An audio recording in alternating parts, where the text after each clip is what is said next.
for them.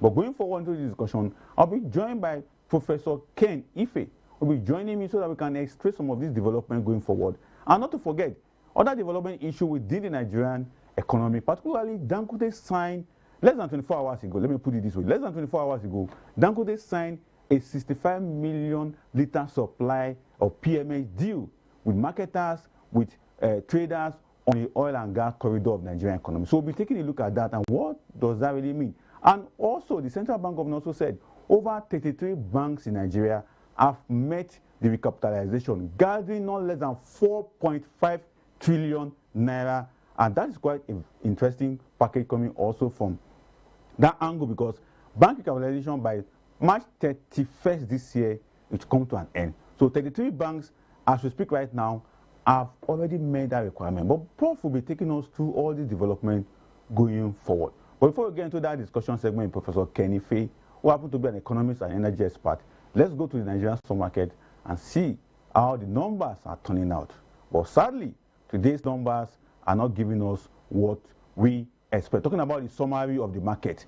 The summary of the market in this regard, talking about the entire market spectrum from the bullish outing that it has and to other aspects of it. Talking about over 133 listed companies participating in that market, and 27 gainers and 40 losers. Although sadly the market is a bearish one, that suggests, and I'll say it loudly, the market lost 2 trillion naira.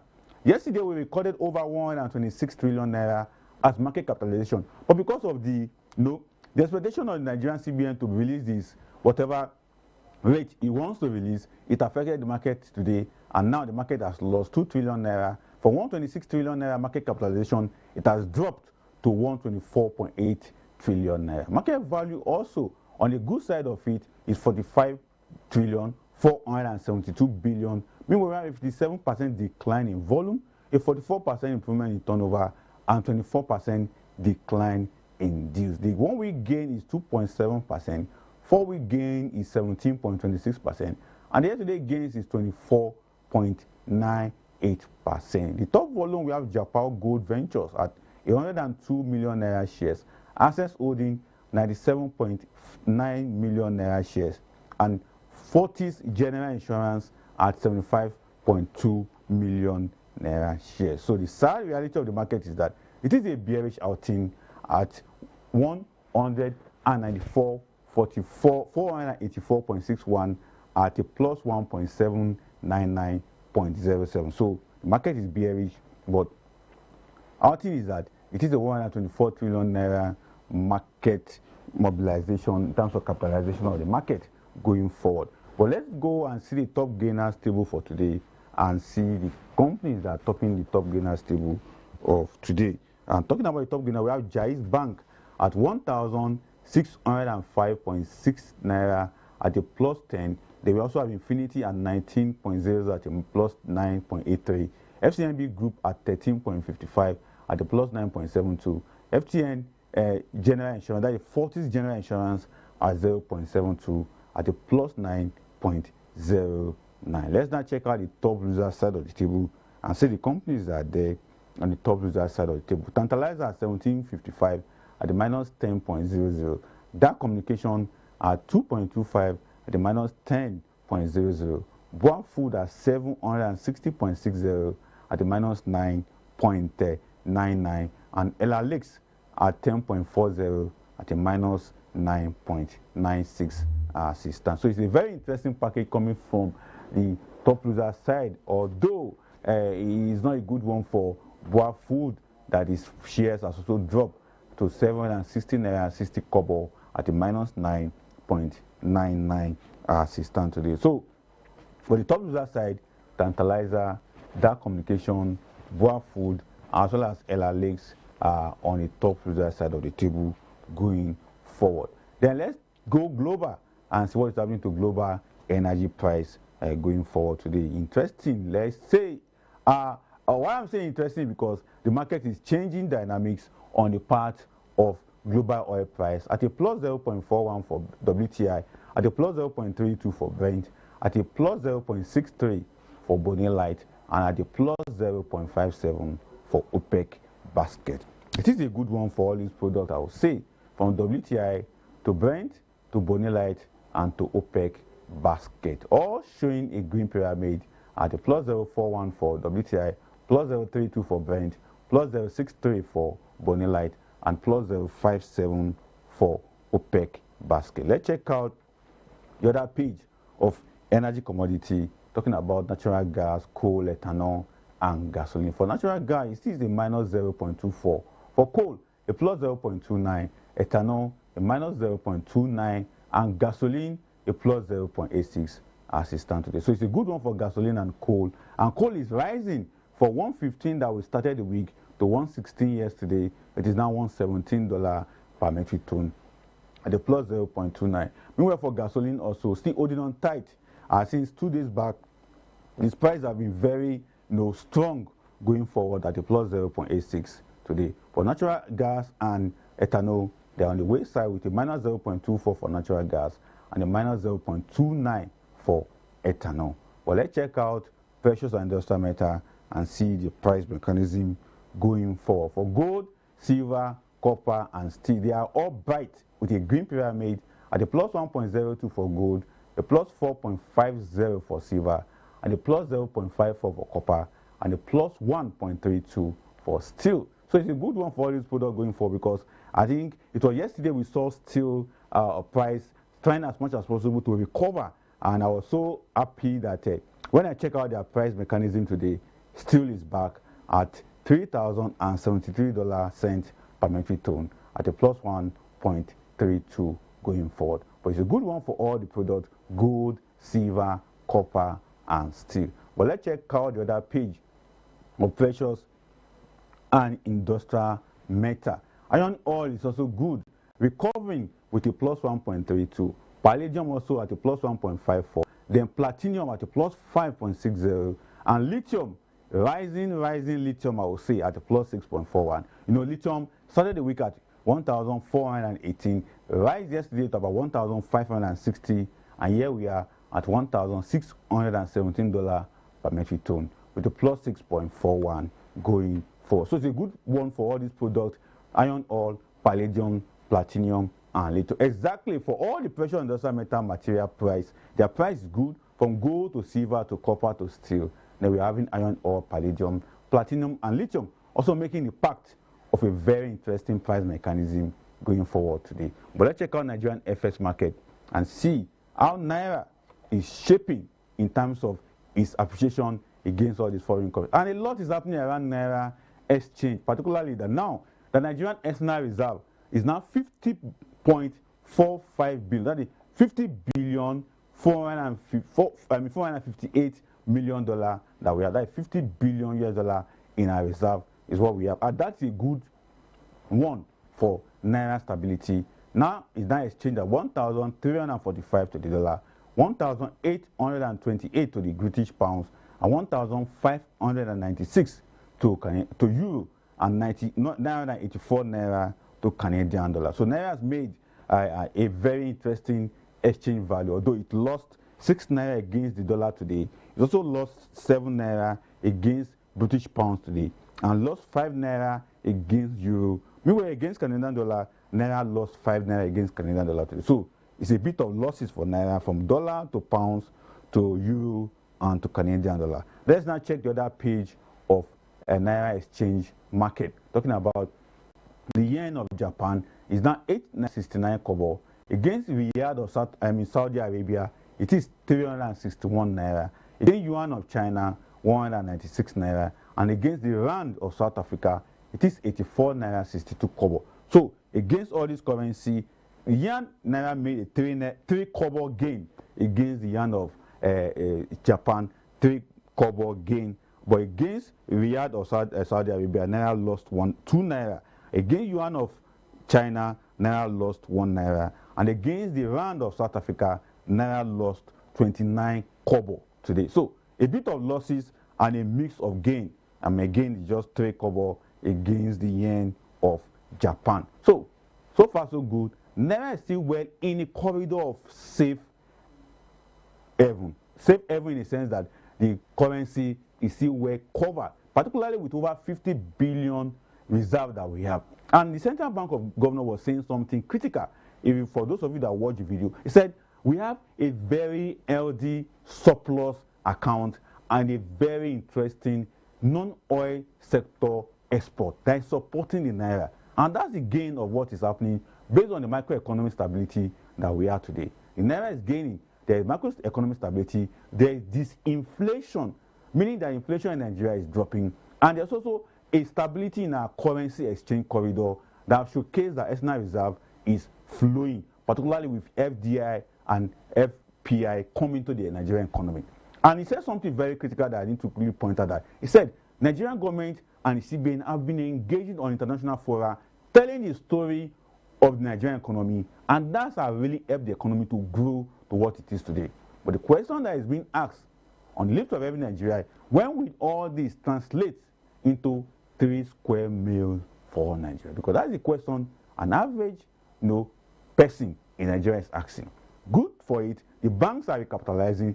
33 of them have made the requirement, but how will this affect the economy going forward? And with the interest rate that has not been cut from 27% to 26.5%, Professor Ken Ife will be giving us highlight, impact, resourcefulness about what all this means to the Nigerian economy and to Nigerians in particular. So, shortly, we'll be taking on Professor Ken Ife. Before he comes on board, let's quickly go for this break.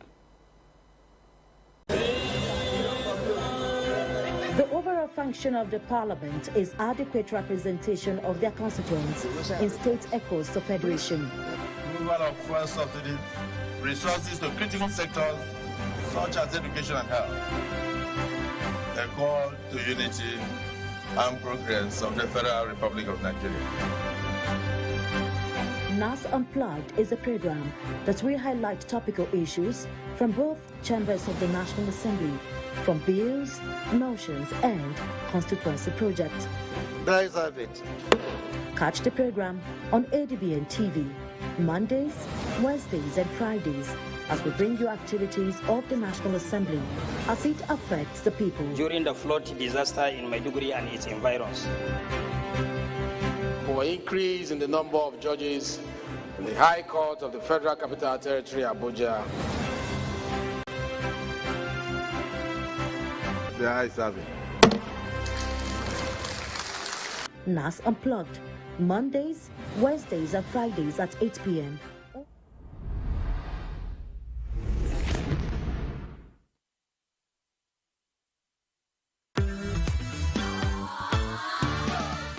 On the go. ADBN is everywhere you are. Stay connected with us across all our social media and streaming platforms for exclusive news updates, captivating stories, and more. Join the ADBN community today via our various platforms. An Apple TV app, ADBN Channel 121, Niger TV app, ADBN TV, Linuxwell TV app. To get the latest news straight to your phone, join our WhatsApp TV channel.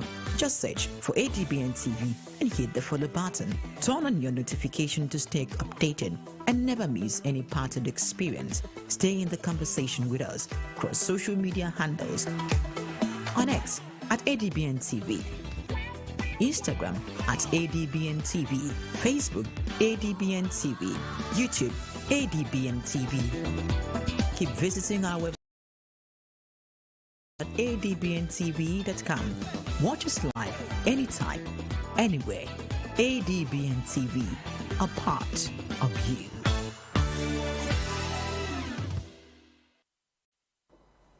All right, welcome back from that break. Talking about the CBA impact rate cut on the broader Nigerian economy. What is really going to happen with this rate cut from the CBN from 27% of the rate to 26.5%? Although it's a 50 basis point cut, unlike what we had in the last 2 years, whereby CBN maintained a steady rate stagnant from 27% to 27.5% to 27%, and they keep on that 27% for a very long time.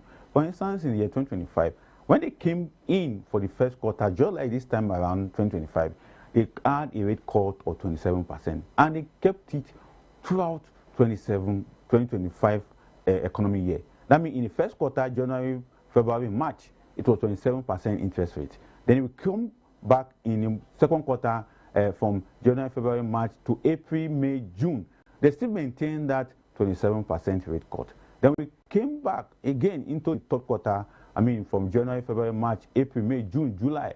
Then between June, July, August, they still maintain that same 27%. Then wrapping up the year for the third quarter, the fourth quarter, that means October, November, December, CBN still went ahead to hold on to 27% interest rate. Meanwhile, at that point in time, a lot of Nigerians were expecting that the cut will really come. I had the opportunity of interviewing several experts, economic, financial experts on this show, and they all suggested that we may be going for at least a 75% rate cut, a 50% rate cut. Some even suggested about 25% of it. But here we are, CBN hold on to that point, and they never drop any rate cut. But in the first quarter of 2026, the CBN have taken off their hard-line decision, meaning they have softened themselves when it comes to the rate cut, and they went for a 26.5%, meaning a 50% drop in their cut. However, the rest of the bench parameter for the economy, for the rate, for the NPR rate, they never went for that. The cash reserve ratio of which we should normally call CRR was still maintained at 45%. The liquidity ratio of 30% was still being maintained. The deposit money bank ratio, for banks 45%, then for merchant bank 16%. Now for non-TSA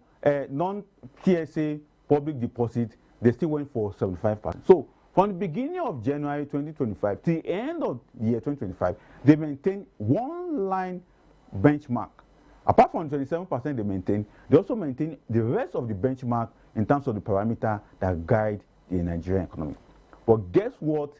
They have been holding on to say the reason behind holding on to just 27% for NPR rate and the rest benchmark to go for 45% for CRR, 30% for LDR, and merchant bank 16%, and non-TSA deposit, public deposit at 75%. Inflation. Inflation. And what really happened to inflation in 2025? At the beginning of the year 2025, I'm giving us a recall of what led to some of these issues that CBN have to now jump from holding on to inflation as the excuse to something else at this point. I also gist us on what they really recall as the rationale for cutting down the rate. Inflation was so high in 2025. From 28% down to 24%, we moved down to 20%, moved down to 19%, and moved down to 18%. Beginning of the year, 2026, the inflation dropped to 15.10%. Meanwhile, for the year 2025, we will wrap up the year with a 15.15% inflation in Nigeria, minus food inflation that was around 12% at that point in time. But guess what has happened to inflation in Nigeria? Inflation has dropped to 15.10% for the month of January. Food inflation that was around 11% to 12% also dropped to 8.89%. Here is the gist. These two parameters alone was the basic idea behind CBN dropping interest rate to 26.5% in the first quarter 2026. And here's what Dr. Yemi Cardoso said. He said, we have witnessed a decline in inflation in Nigeria. Headline inflation from 15.15% to 15.10%. You also mentioned that we have also witnessed a drop in food inflation from 11.48% or thereabout to 12% to about 8.89%. These two key factors now was reconsidered by the Central Bank of Nigeria, because initially before now, even before Dr. Yemi Cardoso became the governor of Central Bank of Nigeria, in the time of Mr. Godwin Emefiele, these are also the reason why CBN at that time also hold on to inflation and said to high interest rate. And it was said inflation is very high. Even though at that point we also have inflation at 34, 36 and thereabout, they hold on to that and said the reason why they cannot drop MPR or MPC rate less than what they had from 28 downward was because of the inflation. But here we are. It's a different ball dynamic of the Nigerian economy, and inflation has dropped. And meanwhile, for the federal government of Nigeria, their target is a single-digit inflation. And what is that single digit? Maybe 9.5 or 9% or 8%, because our neighboring countries like Ghana, their inflation is also very high, but their interest rate is on a singular percentage. So for Nigeria economy, at this point in time, the CBN have now announced a 26.5% interest rate cut for the economy. Meanwhile, for the Central Bank of Nigeria governor and his team of 11 members of the MPC, they said other aspects of the economy that made it possible to drop interest rate cut was they witnessed a stability in the Nigerian economy. Talking about the stability in the Nigerian economy, we're talking about the macroeconomic sector. All sectors in the Nigerian economy, from the financial sector, the capital market sector, the industrial sector, have all witnessed a great impact. And check out, the Purchasing Manager Index of Nigeria has also increased to about 51%. The Purchasing Manager is the health portion. When I say health portion, they're looking at the rate manufacturing sector, financial sector are all working together. So they call it the Purchasing Manager sector. That Purchasing Manager sector is the thermometer they use to measure the health of Nigeria, whether it is breathing or it is not breathing. But for now, it is breathing with over 51% improvement. Although, pardon me, these are all technicality in the economic and monetary policy world, but we try as much as possible to break it down for understanding. So for those of you who will be going to banks to go and borrow money, you ask, what does this drop really mean for us? What it means is that you be taking loans below the 30% or 31% that interest rate have been giving you on loans. And that's what it means. So at 26.5%, it is a good one. We'll be going for a short break now. And when we return, the show will continue.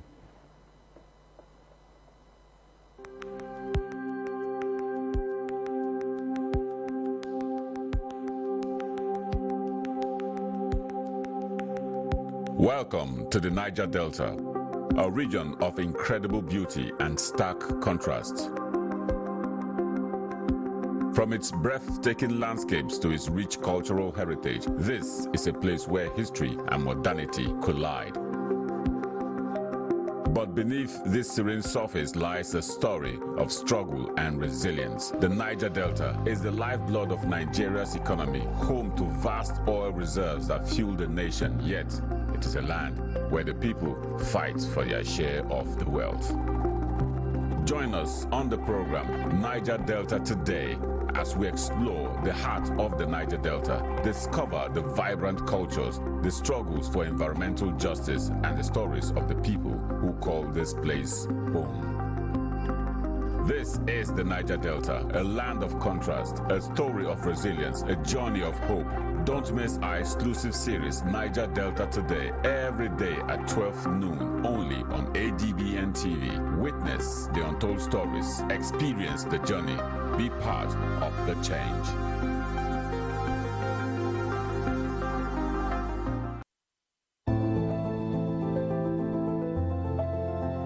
It doesn't take a pandemic or an epidemic to know that clean hands save lives.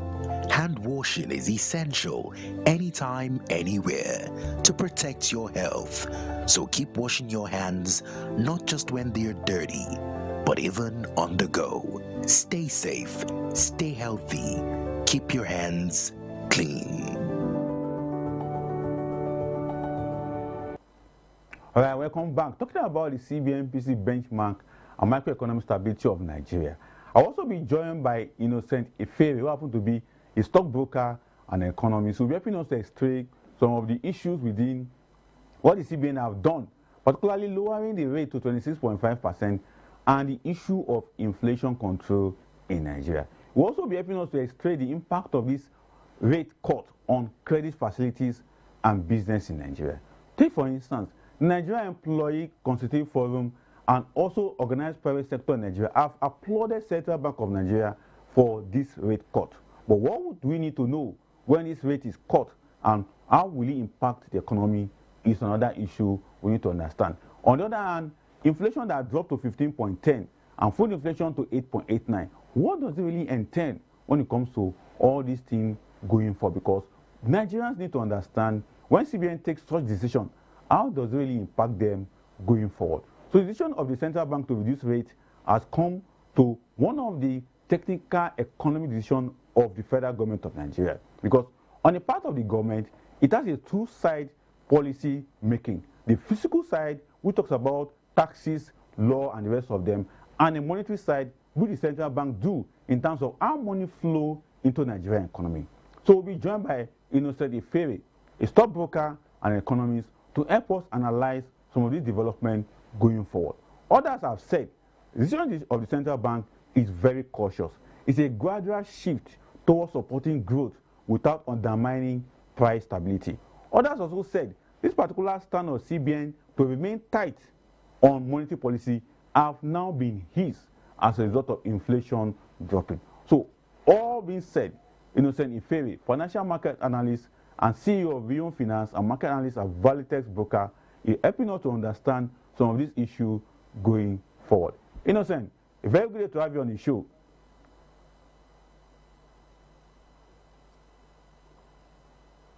Hello. All right.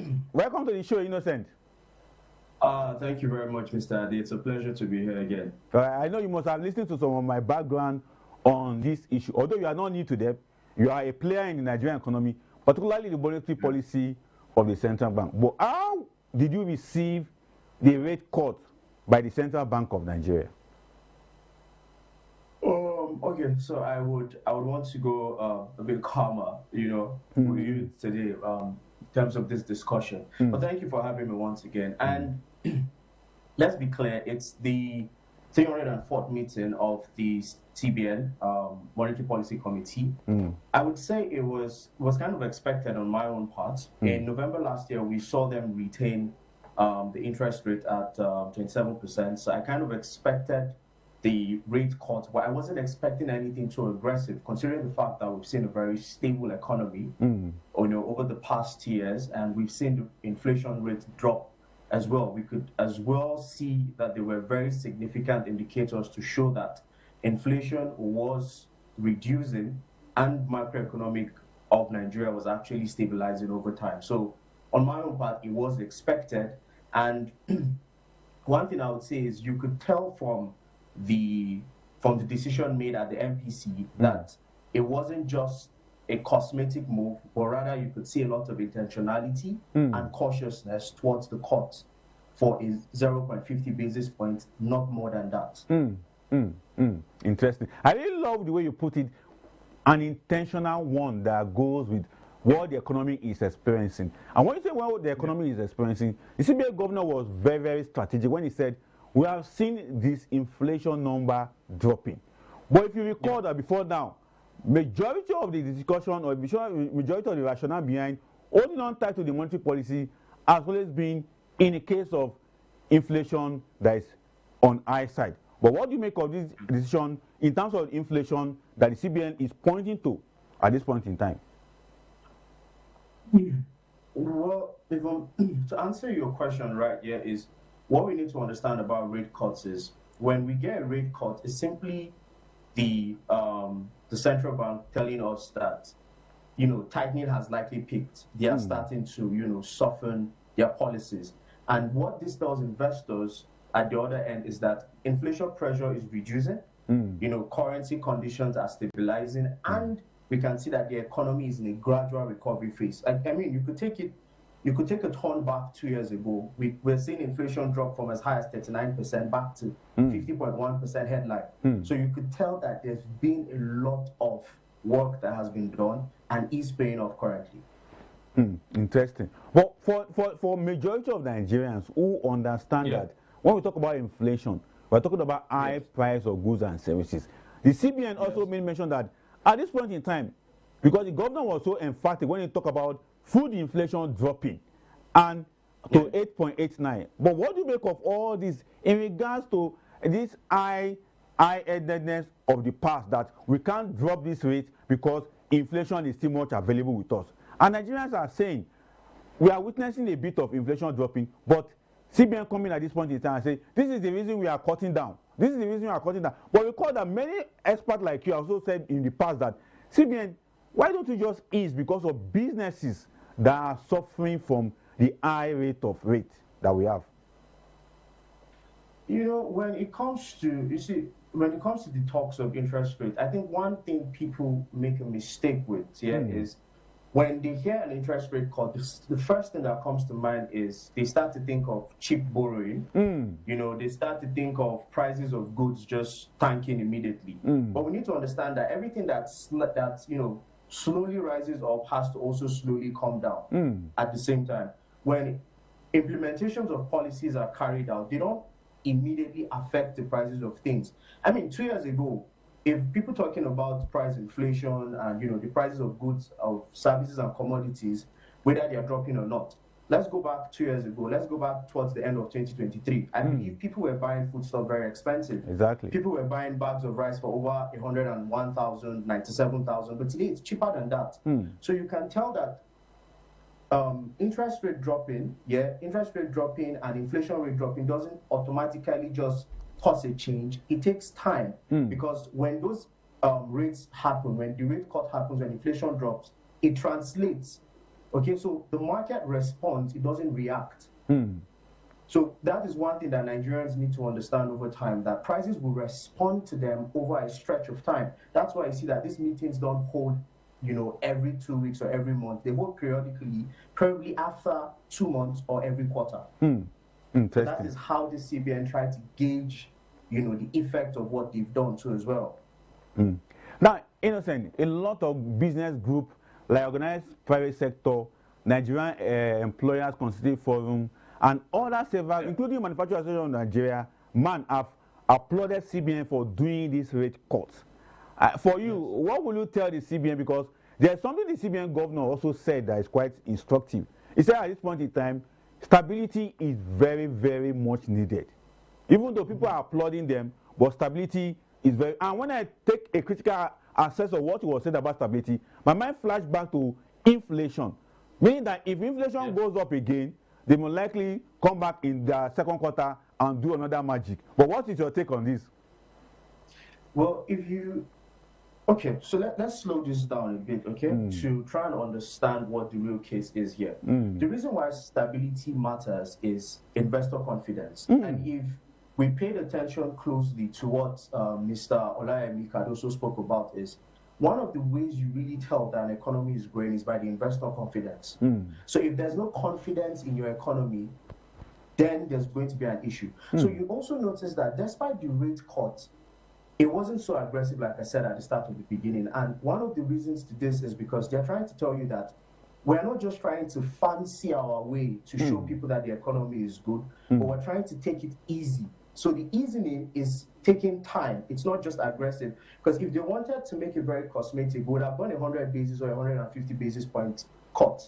That would have tumbled the market, right? Yes. He made sure and he kept re-emphasizing on stability. And one way to prove stability is to go easy on the rate cut. Secondly, you notice that despite all of these things, we see that our cash reserve, is still tightening. We see that despite all of everything that has happened, our CRR as well is still tightened at 45%, 16% for banks and 75% for public funds. One of the major reasons to this is what your concerns are. Would there be a case in any reason where if inflation should move up a little bit, we might see them perform any magic? Now, one thing I know for certain is we might not see an increase in rate hikes. And that is why they make sure that they kept the CRR retained at 45% to make sure that they can, you know, catch the culprit, which is one of the major concerns for a lot of people in the financial world, which is the pre-election injection of liquidity into the market. That could possibly ignite an inflation spike. But you see that that's the major thing they're trying to control, and hence why the cut wasn't rapid, because they're still moving moderately and being cautious. Now, you have drawn my attention to another very dicey aspect of our discussion. That is the external reserve. Although I wanted to take you on the CRR of 45, but let's take a look at the external reserve first before we come to the CRR of 45. Now, the external reserve, according to the Central Bank of Governors, is now $50.45 billion US. Now, that's huge. And the Central Bank was so meticulous by saying that this is achieved after 13 years. That means after 13 years of Nigerians saving money for external reserve. This is the first time we'll be having 50.45 billion US dollar. But what is your take on this new achievement of the central bank? I mean, it is a structural strength. It shows you growth. It shows you that it took us time to get here, despite our ups and downs as a nation. But another thing that we need to understand here about these reserves is it has taken us 13 years to get here. But I don't think that would be the exact statement. I think it would be in the first time in 13 years is where we're actually seeing a huge growth in less than 4 years of the reserve actually increasing spontaneously, and as well we actually see that steady growth. There wasn't too much fluctuation. It was just a steady curve to the upside. Now, what this tells us is usually a good reserve helps the currency strength. Okay, it gives us a very good importing balance. You know, import security, meaning that our trade balances would start to add up better. We see reassurances for investors, like anybody who wants to invest. For instance, if we have foreign investments, okay, and someone is trying to buy up debts and all of those things, they want to look at their assurance of their investment. If they are going to be investing money, can this government actually pay me back the money I would be putting in? So those are one of the key things why reserves are very important. And whether we like it or not, it's also a protection against global shock. Exactly. This also helps our lending opportunities too from the outside world too as well. We cannot forget that. But we cannot as well, forget to credit this to, the FX inflows, remittances, our foreign remittances as well, and our, overall confidence and in-house production. And like I said, the FX inflow, thanks to a lot of, productions that happen in the oil and gas sector, the agro sector as well. So these are kind of some of the things that we want to pay attention to. Now, for the Central Bank Governor of Nigeria, he was so specific by saying that the non-oil export has really boosted, the external reserve. But what do you make of the non-oil sector? Before now, the oil sector has always been a champion, although we are also giving credit to it. But the non-oil sector have come to play the big boy when it comes to external reserve growth. Well, let me have your take on that. But I think the last time I was on the market report with you, we're talking about the rise in financial tech, exactly, virtual asset service providers, and I made a comment where I told you, I said that gradually we are starting to see that the Nigerian economy is growing out and is diversifying itself outside just the oil and gas sector, right? We're seeing the rise of real estate, we're seeing the rise of VSAPs, fintechs, and all of these people, and now we're actually starting to see steady growth even in the agricultural sector. I mean, one of the reasons why food inflation has dropped categorically is as a result of the increase in domestic production of food and supply, and we're also seeing that same production as an export opportunities. And one of the things that has really been helping these export opportunities outside the oil and gas sector is finally our FX, the exchange rates being stabilized and gradually the naira gaining strength against the dollar too as well. So this has been very helpful for other sectors outside the oil and gas sector. So businesses, factories, production, and all of these people finally, can start to, their exports are getting cheaper. Their imports are getting cheaper. Exports are getting even better for them in terms of their balance of trade too as well. So profit making is easier now. Exactly. Now, talking about profit making, we are also on the stock market. What really happened to the market yesterday? We lost 2 trillion naira because many people are waiting for CBN to make an announcement, and 2 trillion have been lost to the market. Say you are there, you're on the market, you are also a stockbroker. But what really happened? Were people too anxious to hear or to see the court, or what really triggered that loss that we recorded? 2 trillion from 126 trillion that we had a day before yesterday. 2 trillion from 126 trillion. So we're looking at roughly at about 0.4% drop, right? Yeah, exactly. So when you look at overall how traders and people who get themselves involved in the market think is, people are always positioned and expecting, a certain what do we call it? a certain reaction or statement. Yeah. For people, there were people who were expecting that, you know, the central bank was going to leave rates retained at 27%. Some people expected a shot. Now, a lot of times, people are sat and waiting. They've ingested orders into the market. Now, when these orders are filed into the market in expectance of what the results would be, when it doesn't favor them, most times what people do is they exit their positions. So the 2 trillion you probably saw were a lot of bullish injection into the market, expecting that the rate cut was going to be more than it was. And when that didn't play out, short-term players would have exited the market. Those are likely the things that causes such crash during, you know, policy meetings like that. Exactly. But on the overall, we also see that the market had a very good outing. Although, why I call out the 2 trillion was that I knew how we started the year. We started the year with less than 100 trillion naira. And also know how we have gradually, you know, gotten to as high as 120, now to 126. But all of a sudden, a shock came and it dropped 2 trillion. Now, the question now is that, is that 2 trillion we lost, will it be so easy to recover back within this period that we are? Because sometimes, as you guys normally say, it is better the market go bullish so that we can have a new entry. But will the new entry allow or bring back the 2 trillion that was lost? So, bearish scenarios in the market are very important. Yep, smart investors know when to go into the market and when to take profit from the market. So, whenever you see such short movements in the market, I usually call them take profit scenarios. So, people seeing that, you know, this rate cut happening, obviously there are always two sides to the market. Yeah, there are people who are betting against the market and there are people who are betting with the market. So that 2 trillion you're worried about is going to come back into the market. We've seen markets create highs. We're talking 2 years highs right now, on certain stocks and shares in the market.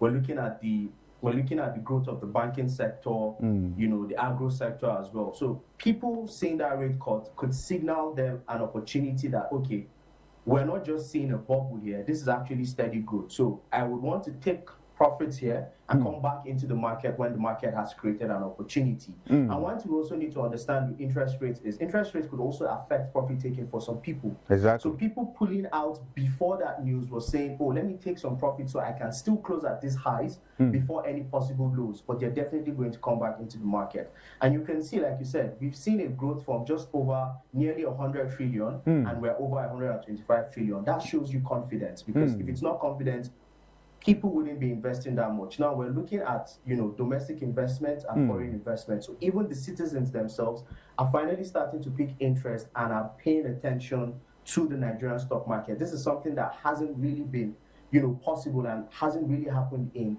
over 10 years now. I'm thinking when I was a young adult, the Nigerian Stock Exchange wasn't something that we were too interested in. But all of a sudden now, you check on social media, checking Twitter, you hear people talking about the Dangote refinery IPO, you hear people talking all of these other companies that are, you know, growing, you know, exponentially. And that's to show you that there's really growth when it comes to the macroeconomics of this country so far. Exactly. Now you have drawn my attention to the Dangote aspect. I know many people are also rejoicing when Dangote came out on Monday, specifically on Monday, I said, in the next 5 months, Nigerians will have the opportunity to buy into its refinery shares.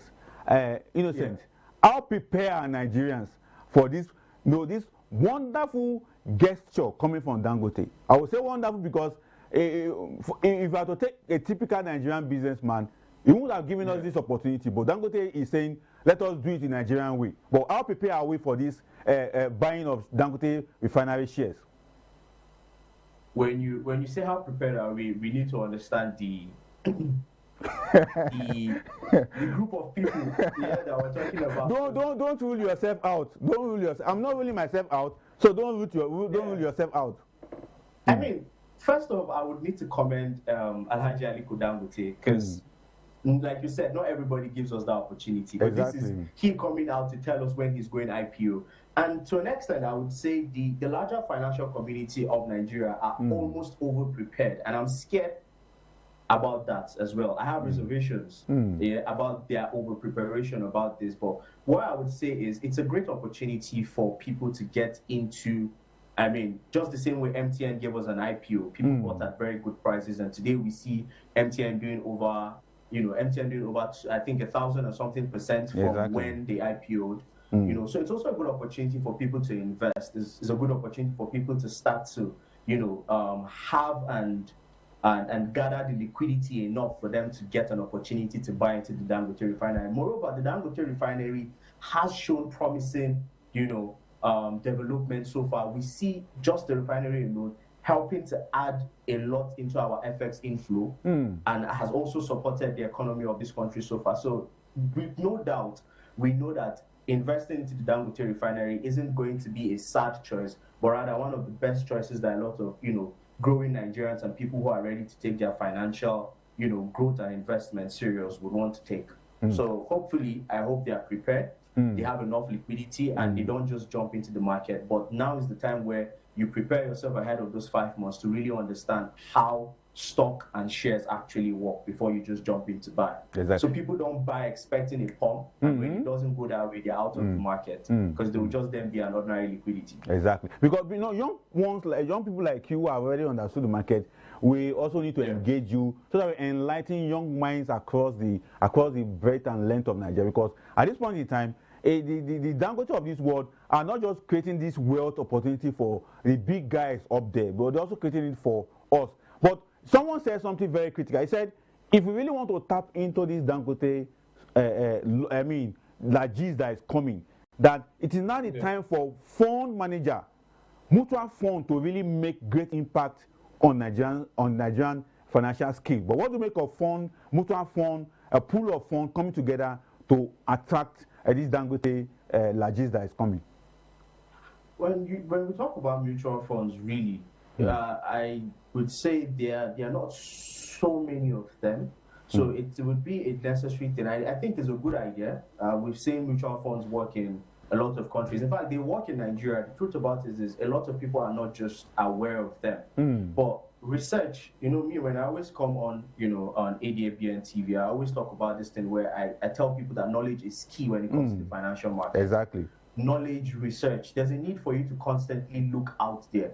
Because one of the things that that helps in wealth creation and liquidity generation and capital growth is your understanding of what exactly you're going into. So when we talk about mutual funds, people need to actually have that time to research, get to understand the necessary things that they require, to actually put their money into a mutual fund. And I think most people in Nigeria currently are more into trust, because a lot of fintech apps and all these people, they give you opportunities to save your money in trusts and all those things. But mutual funds is a good idea. But with time moving forward, we'll see what the mutual funds available in this country would say, or what plans they would have, for the Nigerian Stock Exchange so far, moving on, with as well the Dangote refinery too as well. Exactly. Innocent, thank you so much for coming on the show. Your professional advice, opinion, and submission are very laudable. Particularly, you do your analysis in an advocate and enlightening way. So thank you for coming on the show today, Innocent. Thank you very, very much. It's always a pleasure, Mr. Ade. All right. And you know that it's a developing issue in the stock market. I don't want to put you on that. We saw how SEC and NGS is bringing out their stick to wipe some operators into place. I know you are aware of the information, but I believe that those kind of information develop will bring someone like you who understand the stock market very well to help us, demystify all the technicality around Nigerian economy per se and the stock market going forward. But thank you so much for coming on the show today. No problem. Thank you very, very much. All right, now thank you. Enjoy the rest of your day. All right. I'll be speaking with Innocent Ife, who happen to be a stockbroker, a financial market analyst, and someone so deep in knowledge when it comes to Nigerian financial sector. You see the way he analyzed, taking us gradually, stepping it down for everyone to really understand what is happening. But the good thing is that Dangote has promised Nigeria, in 4-5 months' time, you can buy into my refinery shares. Unlike what he did in the cement and the cement and sugar aspect, whereby he just kept over 90% of those shares to himself. This time around, Dangote is ready to do Lagis for everyone. So just prepare your money so that you can buy into Dangote shares. My name is Ade Folami Olamlekon. We have come to the end of today's Market Report show. To come here with another exciting edition, as I do say, be a good citizen, stay out of trouble, and contribute effectively to Nigerian economy. Because the economy is here for every one of us. Bye for now.